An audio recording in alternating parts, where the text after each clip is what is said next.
may magbabalik sa Barangay Ginebra na player. Coach Tim kinumpirma. So sino nga ba ito? At Jason David, ganito trinato ng Ginebra after ng ginawang shocking game sa kanyang pagbabalik sa lineup ng Ginebra. So speaking of Jason David, what a surprise for Jason David na kung saan binigyan ito ng Barangay Ginebra ng isang surpresang Gatorade shower mula sa kanyang mga teammate after makuha ang kanyang kauna-unahang PBA Best Player of the Game. Makikita sa in-upload nitong si Sir Scotty Thompson sa kanyang FB page, credit po, na nagkaroon nga po ng pagpapalitan din dito ng jersey etong sila David at Raymond Aguilar bilang pagpapakita na rin ng pakikipagkaibigan. So si Jason David nga, kamakailan lang, na-activate mula sa Reserve list upang pumalit kay veteran LA Tenorio, na siyang mismong nagdesisyon at nagpaalam pala kila Coach Tim na pagtutuunan muna raw nito ang kanyang coaching duty for Gilas Pilipinas Boys para sa FIBA U16 Asia Cup SEABA qualifiers. So mabalik tayo kay Jason David. Matatandaan ang dating Lyceum Pirates players na ito.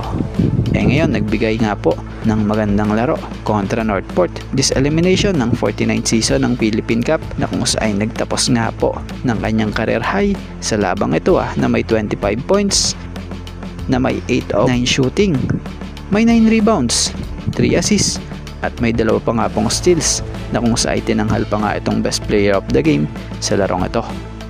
Na kung saan panay papuray pa nga rin po ang tinanggap raw nitong si Jason David kay Coach Tim.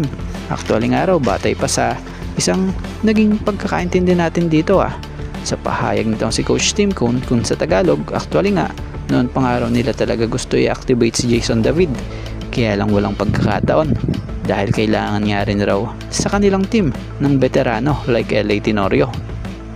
At para kay Jason David, masaya raw ito, syempre nakabalik ulit siya sa lineup. Yun yung pinagdadasal niya ng pamilya niya na makalaro ulit siya.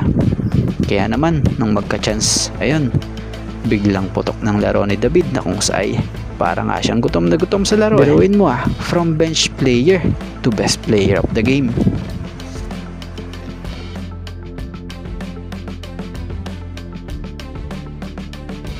At dito tayo sa patungkol sa player na ibabalik nitong si Coach Tim Cone sa lineup ng Barangay Ginebra this Philippine Cup din. So ito nga si LA Tenorio.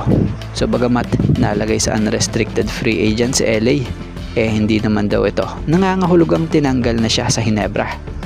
So isa nga sa nilinaw nitong si Coach Tim Cone sa kasalukuyang status nito, temporary lang. Dahil kailangan nga lang muna nito na ngayon mag-focus sa kanyang duty as a head coach of the Gilas Pilipinas Boys from the FIBA U16 Asia Cup SEABA qualifiers. So sa LA pala ay magiging busy over the next month due to SEABA.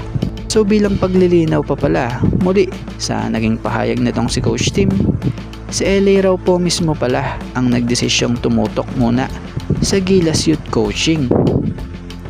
Kaya naman, dun nga po sa mga nagsasabing walang utang na loob ang Ginebra kay LA, dyan po kayo nagkakamali dahil si LA sinusuportahan lang din ng team sa kanyang desisyon.